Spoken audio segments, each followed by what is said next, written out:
Talks. Aku Damelia dan aku akan membuat belajar kamu jadi lebih mudah dan happy. Ayo subscribe. Oke. Terima kasih. Enjoy videonya. Halo, assalamualaikum teman-teman. Nah, di sini kita akan belajar cara untuk mendesain pada jaringan LTE atau jaringan 4G. Nah, untuk desainnya sendiri itu kita akan bagi dua hal ya. Kita pertama-tama belajar dulu cara manualnya atau cara perhitungannya yang pakai rumus gitu ya.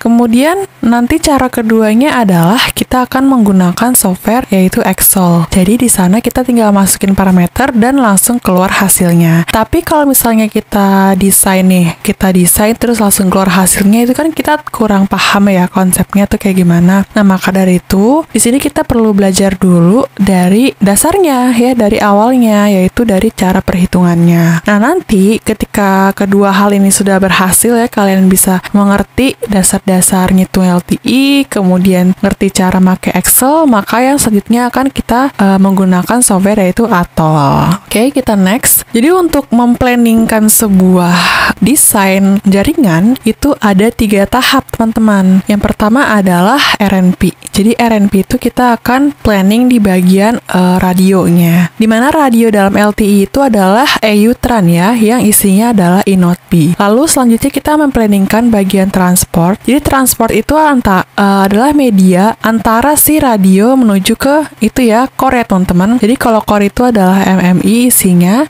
Nah, antara mereka berdua kan ada aggregation ya. Nah, aggregation itu yang disebut juga dengan teknologi transport. Lalu setelah kita memplanningkan di sini berapa, selanjutnya kita akan mendesain MMI-nya itu kebutuhannya berapa. Nah, selanjutnya kita akan belajar tentang case study-nya atau contoh soal cara memplanningkannya ya, baik dari sisi RNP, transport, ataupun desain. Nah, yang pertama, kita belajar dulu pada sisi radionya, oke? Nah, di sisi radio itu ada beberapa macam yang perlu kita planningkan. Yang pertama, kita harus mendimensioning atau menentukan coverage-nya, lalu kapasitasnya, active user-nya, dan interface yaitu S1 dan X2. Nah, ini adalah contoh soal ya, contoh soal kita, yaitu kita membuat skenario jaringan LTE sederhana saja dengan asumsi-asumsi berikut ini. Jadi yang pertama adalah S111.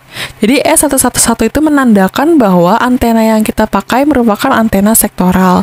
Jadi antena itu ada 2 jenis ya, ada yang omnidirectional, ada yang sektoral. Kalau sektoral itu di BTS-nya nih ya, di BTS, di site-nya. Kalau BTS itu kan teknologi 2G ya. Kalau di sini kita ngomongin 4G berarti di INOT-B-nya ya, INOT-B atau tower-tower yang sering teman-teman kunjungin di jalan raya itu, dia pasti di sini-sini itu ada antena ya yang panjang-panjang. Nah, itu merupakan antena sektoral karena dia bentuknya adalah memancarkan gelombang radio itu sebesar 120 derajat, 120 derajat, dan 120 derajat. Jadi 360 itu kita bagi 2. Jadi masing-masing antena itu men-serve selama 120 derajat. Dia akan lebih fokus ke arah sana. Kalau ini lebih fokus ke arah sana, ini lebih fokus ke arah sana. Sehingga power yang didapatkan oleh user ya itu akan lebih besar dibandingkan dengan yang omnidirectional. Kalau omnidirectional itu dia 360 derajat. Jadi benar-benar ke semua sisi itu powernya sama. Jadi sehingga kekuatan yang diterima atau level sinyal yang diterima user itu tidak sebesar yang bagian sektoral. Nah, di sini kita asumsinya menggunakan antena yang sektoral ini. Jadi di sini dibilang 111 karena antenanya itu ada 3, 1 dan 1 gitu. Lalu kita mengasumsikan juga bandwidth-nya itu sebesar 15 MHz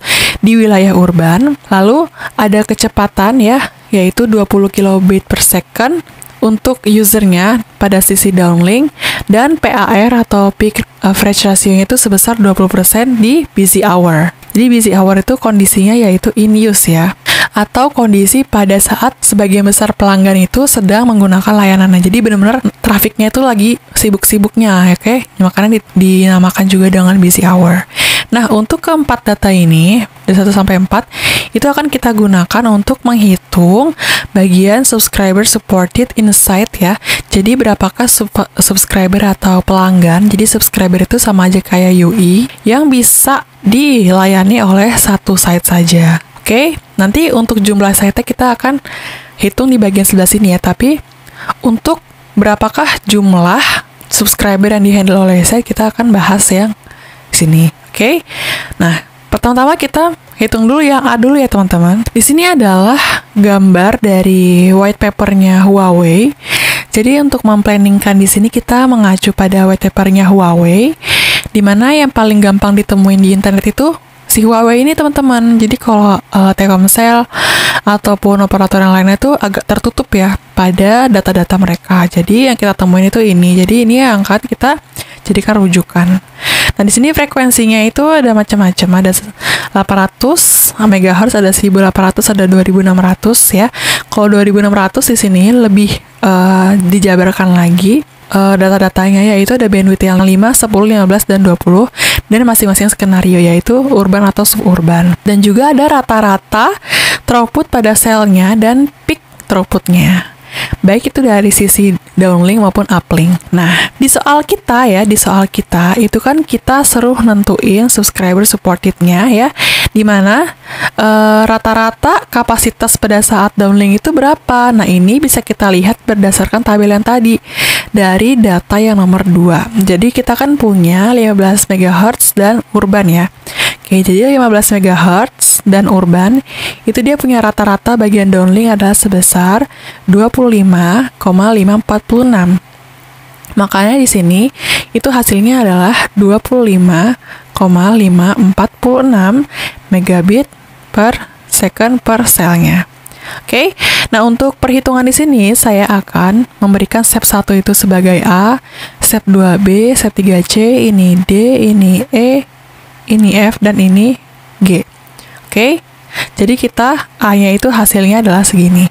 Lalu berapakah downlink cell loadingnya? Jadi kalau cell loadingnya itu gini loh teman-teman, UI ketika dia sudah terkoneksi dengan jaringan 4G, datanya itu sudah dinyalakan, maka otomatis UI ini harus bisa di-serve oleh layanannya ya kan, layanan si operatornya. Nah, maka dari itu pada saat kondisi UI-nya itu baik dia idle atau dia sedang menggunakannya atau in use, maka operator ini perlu menyiapkan kanal pada UI ini. Oke? Mau UI itu pengen ngirim informasi atau enggak, kayak pokoknya dia harus nyediain kanal. Dan ini kanalnya dikasih sebesar 50% dari jumlah total kanalnya. Nah, maka dari itu yang bagian desain DLC loadingnya ya, bagian loadingnya itu B-nya sebesar 50%, karena ada atau tidak informasi si operator harus menyediakan 50% untuk si UI-nya berkomunikasi. Kemudian untuk desain downlink sel kapasitasnya itu kita bisa hitung dengan 50% tadi dikalikan dengan yang rata-rata kapasitas downlinknya. Berarti A dikali dengan B. Di sini kalau kita kali ya, teman-teman sambil menggunakan kalkulator ya teman-teman. Jadi 50% itu adalah 50/100. Coret-coret jadi 0,5. Jadi ini kalau kita bagi ya hasilnya ya, kalau kita kali ya itu hasilnya ialah 12,773 megabit per second. Nah, kemudian untuk peak to average rasionya di sini adalah sebesar 20%, berarti D-nya adalah 20%. Lalu average downlink busy hour throughput per subscriber di sini adalah sebesar 20 kilobit per second. Oke? Karena dia average-nya merupakan seperti ini, ya, yang downlinknya. Makanya ya E adalah 20 kbps. Lalu berapakah jumlah sektor per site-nya? Karena kita menggunakan E111, maka sektornya itu ada 3 sektor.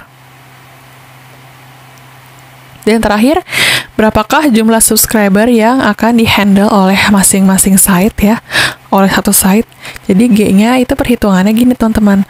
Pertama C ini ya, bagian C ini akan kita kali dengan F ya. Lalu kita akan bagi dia dengan 1 tambah D. Setelah mereka kita operasikan, maka semuanya ini akan kita bagi dengan E. Oke? Maka kita langsung hitung aja. C-nya itu 12,773.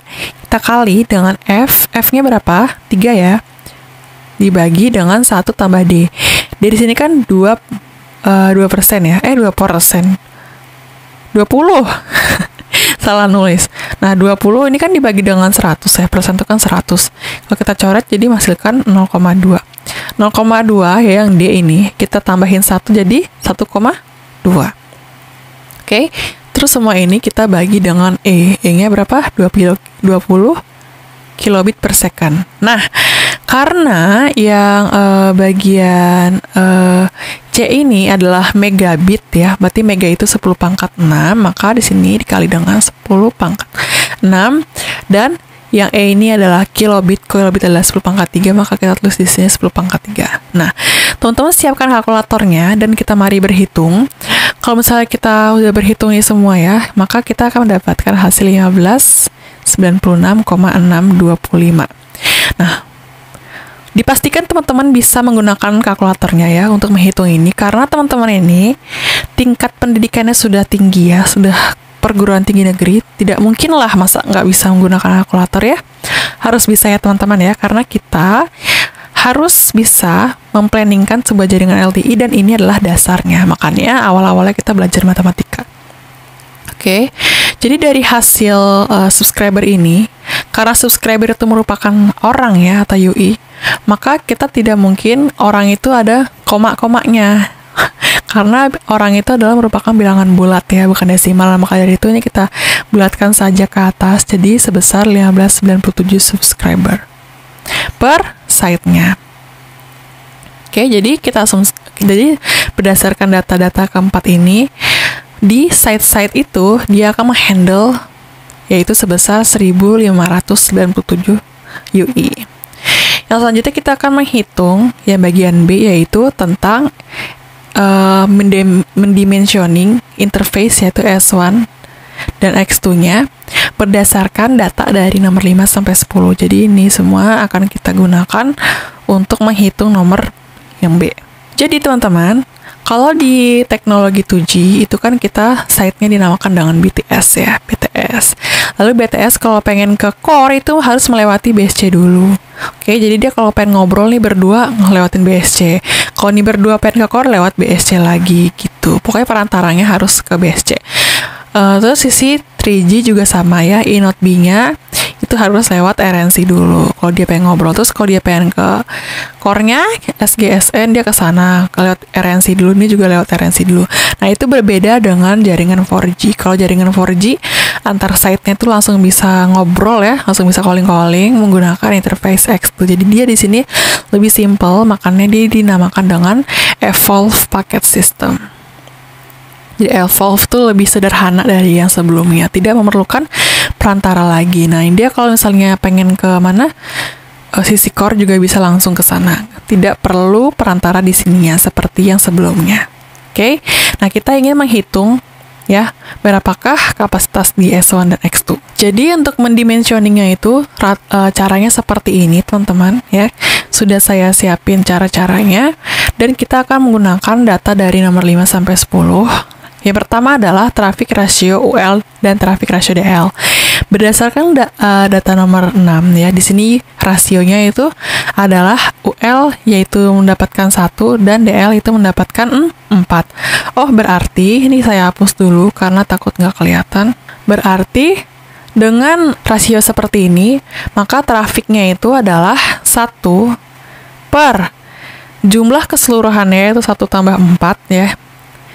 Terus berarti 1 per 5. Oke, jadi gini loh. 1 dibanding keseluruhan rasionya. Kemudian kalau 1 dibagi 5, itu kan hasilnya adalah 0,2. Dan 0,2, kalau kita kali 100%, hasilnya adalah 20%. Nah, yang kalau DL sama, karena dia 4 ya, kebagiannya berarti 4 per 1 tambah 4, yaitu jadi 4 per 5. Hasilnya 0,8, kita kali 100% jadi 80%. Jadi trafik UL itu akan lebih besar, akan lebih kecil dibanding trafik downlinknya.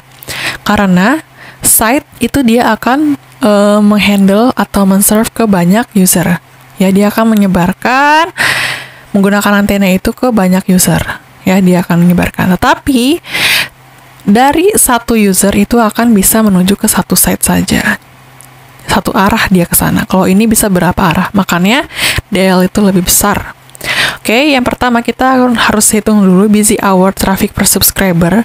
Jadi caranya adalah busy hour data traffic per subscriber itu dikali dengan traffic rasio UL-nya. Nah, di manakah kita mendapatkan busy hour data traffic? Ini kita dapatkan dari yang nomor 5. Teman-teman abaikan data dari 1 sampai 4 ya, karena di sini data dari sini sampai sini itu berbeda, teman-teman. Oke, jadi kalau misalnya teman-teman ingin mendesainnya itu datanya sama, boleh-boleh aja. Tapi dalam kasus kali ini itu beda. Oke, sebaiknya sama ya, karena kan jumlah subscriber per site-nya itu kan sudah kita hitung sebelumnya ya. Kalau di sini kita nentuinnya itu 1000. Kalau yang sudah kita hitung hasilnya 1597. Nah, untuk penentuannya itu teman-teman bisa bebas. Pokoknya di sini saya akan mengajarkan dulu nih cara ngitungnya gimana. Nanti terkaitan dengan datanya itu kayak gimana, teman-teman tinggal planningkan sendiri. Oke. Nah, jadi di sini berdasarkan data nomor 5, dia jumlah pada saat trafiknya ya, datanya itu per subscriber adalah 20 kbps. Berarti di sini 20 dikali dengan traffic rasio UL-nya yaitu 20%. 20% dari 20 itu hasilnya ialah 4 kbps. Kemudian, yang ini juga sama, 20, karena kan baik itu UL maupun DL sama nih ya, 20, makanya ini juga sama-sama kayak yang sebelumnya, tapi dia trafiknya yaitu sebesar 80%, berarti 80% dari 20 hasilnya ialah, 16 kbps. Nah, setelah itu kita masuk ke sini, yaitu menghitung data traffic throughput per subscriber di Mac layer. Jadi teman-teman masih ingat ya, ketika kita belajar radio protokol stack, itu kan ada beberapa layer sebelum dia melakukan seluruhnya terkoneksi. Jadi untuk melakukan signaling itu ada beberapa tahapan. Ada physical layer, MAC layer ya. Ini yang pertama physical, terus ada MAC, ada RLC, RRC, ada NAS. Ya kan ada 5 tingkatan ya. Nah, kita akan menghitung bagian MAC-nya ini. Oke, jadi MAC-nya adalah traffic per subscriber dikali dengan ER. Oke, jadi ER di sini kita telah diketahui dari data nomor 10 sebesar 1,37. Berarti data traffic yang sebelumnya ini yang 4 kita kali sama 1,37. Hasilnya ialah 5,48 kbps. Kalau yang ini 16 ya, 16 dikali sama 1,37, hasilnya ialah 21,92 kbps. Nah, traffic peak ratio itu berapa? Nah, traffic peak ratio itu sudah kita lihat di sini, traffic peak ratio-nya ya, traffic peak average ratio-nya adalah sebesar 1,2. Berarti berdasarkan data nomor 7, ini adalah 1,2. Nah, dari 1,2 ini berapakah throughput uplink data trafiknya? Jadi, yang ini tinggal kita kalikan saja ya, 5,48 sama si 1,2-nya. Hasilnya adalah 6,576 kilobit per second. Ini juga sama. Yang ini 21,92 dikali dengan ini 1,2. Hasilnya ialah 26,304 kbps. Pokoknya kita kalau menghitung S1 maupun X2 itu harus dari dua sisi ya, uplink atau downlink. Makanya kita 2 kali kerja kayak gini. Lalu berapakah jumlah subscriber per site-nya? Di sini diketahui ya, nomor 8 ini bahwa dia pengennya yaitu 1000, makanya di sini kita tulisnya 1000. Berdasarkan 1000 subscriber per site ini, berapakah throughput UL user plane per site-nya? Oke, jadi yang sebelumnya ini, yang dari itu throughput datanya itu kita kalikan 6,576-nya dengan si jumlah subscribernya. Oh, berarti hasilnya ialah, nih, karena dia menggunakan kbps ya, kbps itu kan 10 pangkat berapa? Iya, 10 pangkat 3 ya. Nah, sedangkan kalau kita kalikan dengan 1000 itu juga 10 pangkat 3. 10 pangkat 3 dikali dengan 10 pangkat 3, maka pangkatnya itu akan ditambah jadi pangkat 6.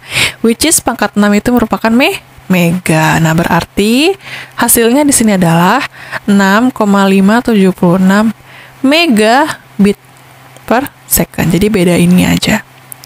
Lalu ini juga sebesar 26,304 megabit per second. Karena apa? Karena dikalikan dengan yang 1000 yang ininya. Lalu dari kedua hasil ini kita akan tambahkan untuk mendapatkan total user plane-nya ya. Lalu di sini kita tambahkan yaitu 6,576-nya sama si 26,304-nya. Itu dia akan membuahkan hasil yaitu 32,88 megabit per second. Nah, selanjutnya kita menghitung dulu nih control plane-nya itu berapa, lalu bandwidth pada S1 dan X2-nya itu berapa. Nah, kalau yang sebelumnya kan kita masih ngomongin tentang user plane ya, yaitu membawa datanya.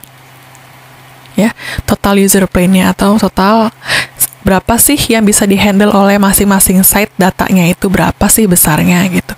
Nah, sekarang kita akan menghitung di bagian control plane, berapa sih signalingnya yang bisa dihandle oleh si site itu. Oke, tapi sebelum ke sana, di sini saya akan tambahkan ini 2-nya 2% ya teman-teman, bukan 2 aja.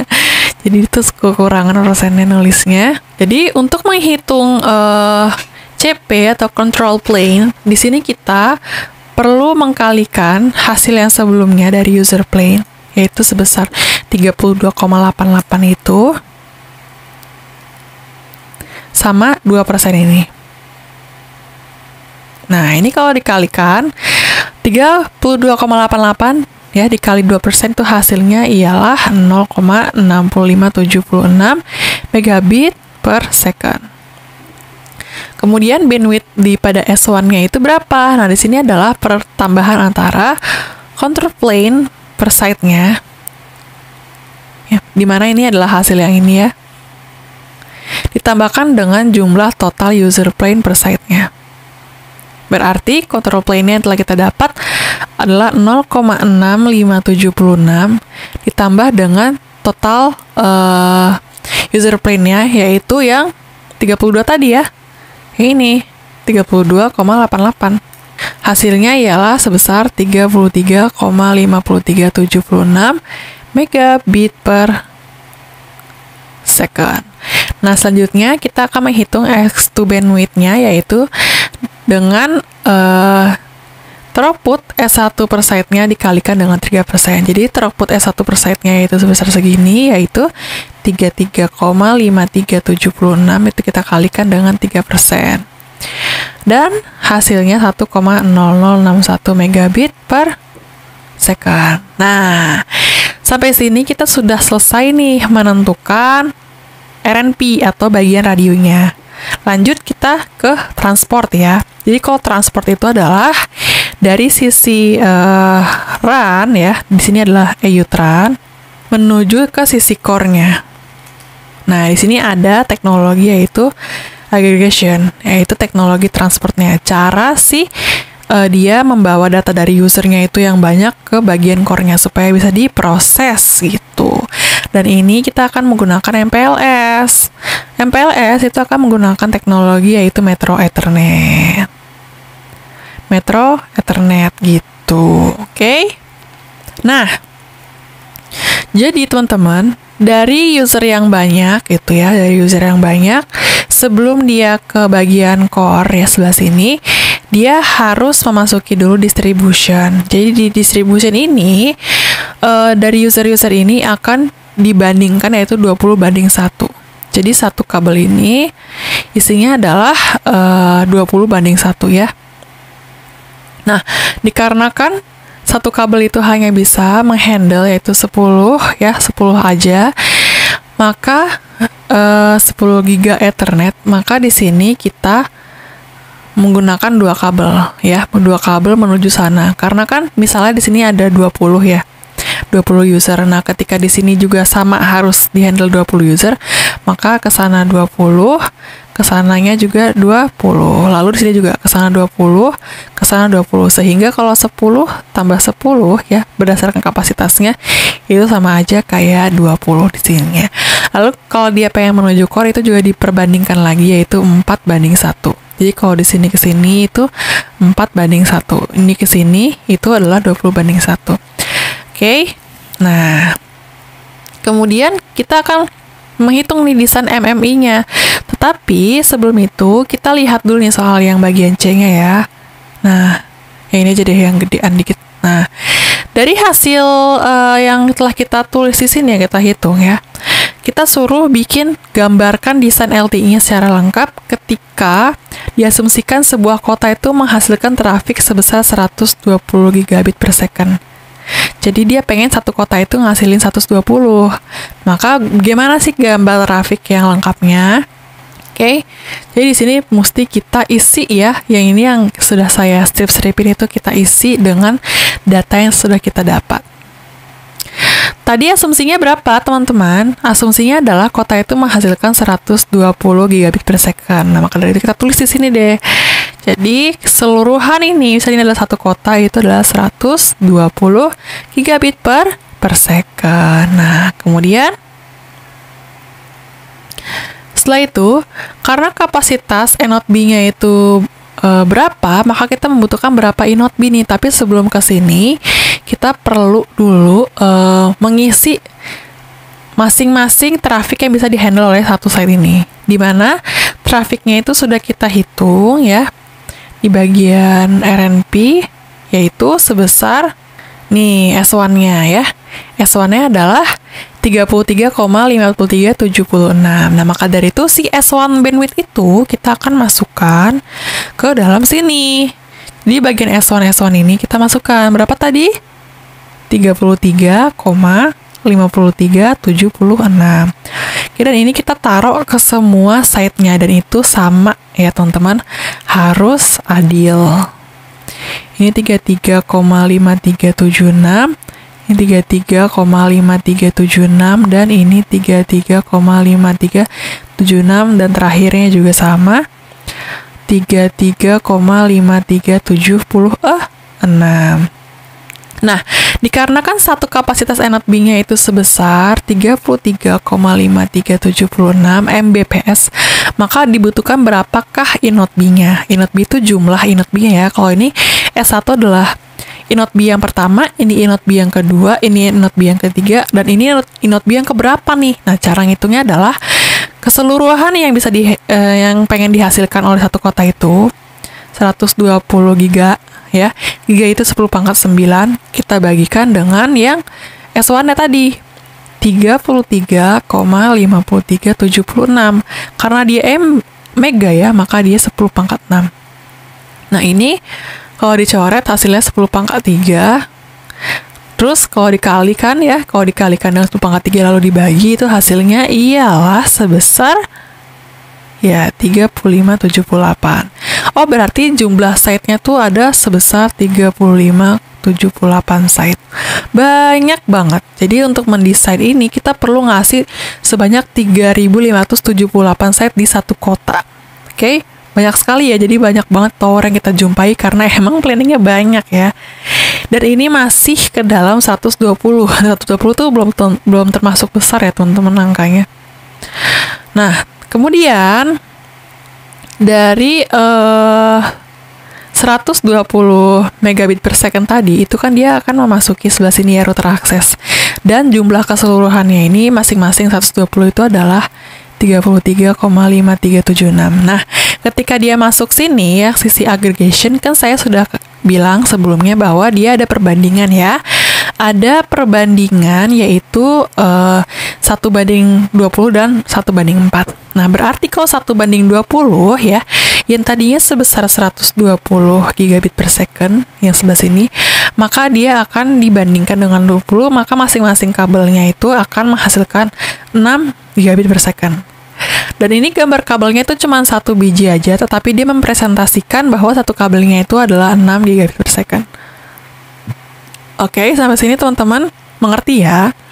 Kemudian ketika dia masuk ke sini lagi, dia akan dibandingkan lagi nih, yaitu 1:4 ya kan. Berarti dari 6 itu kita akan bagi lagi dengan 4 sehingga dia akan menghasilkan 1,5. Selanjutnya kan ketika dia sudah melewati aggregation ya, dia akan menuju ke bagian core. Nah, di sini ada yang disebut juga dengan MMI pooling. Jadi pooling itu kayak semacam backup lah ya teman-teman. Jadi dia tidak hanya masuk ke dalam satu MMI saja atau satu SGW PGW, tetapi dia harus ada MMI lain yang harus terkoneksi juga ke satu router core ini. Jadi fungsinya untuk apa? Ketika MMI itu tidak menerapkan MMI pool, jadi misalnya MMI A ini cuma sendirian, nggak ada yang B, maka ketika A itu lagi rusak ya atau lagi crash, maka yang lain itu tidak bisa menghandle-nya. Nah, ketika tidak bisa menghandle, kan yang terjadi adalah dia akan kehilangan ya atau drop gitu ya. Layanannya akan putus atau paket loss atau gimana. Nah, sehingga itu tidak bagus bagi KPI. Maka dari itu dibuatlah sebuah MMI pooling supaya kalau misalnya ini ada crash, ini bisa nge-backup yang crash tadi. Nah, berarti kalau misalnya kita ingin membagi menjadi dua seperti ini ya, maka 1,5 ini ya, 1,5 akan kita bagi dua juga. Oke? Berarti 1,5 dibagi 2 hasilnya adalah 0,75 gigabit per second. Di sini juga nih ya, bagian MMI ini 0,75. Oke? Nah, karena ini baru masuk ke MMIA doang ya, dalam satu ini kan dia kan ke MMI dan juga ke SGW PGW, maka di sini juga sama 0,75. Jadi ini kalau digabungkan masuk adalah 1,5. Terus yang ini untuk apa? Yang ini adalah untuk nge-backupnya. Tapi hasilnya atau nilainya juga harus sama seperti yang ingin di-backup gitu. Oke, teman-teman? Oke, jadi ini adalah akhir dari materi kita mengenai cara perhitungan ya, desain LTE tapi dengan perhitungan manual. Dan kalau misalnya kita ada waktu lagi ke depannya, kita akan mencoba yang bagian Excel ya. Karena sekarang saya juga lagi sibuk ya, lagi ada UAS, penelitian, magang, aduh banyak banget deh ya pokoknya. Semoga saya punya waktu untuk membuat yang Excel-nya. Oke. Wassalamualaikum warahmatullahi wabarakatuh guys.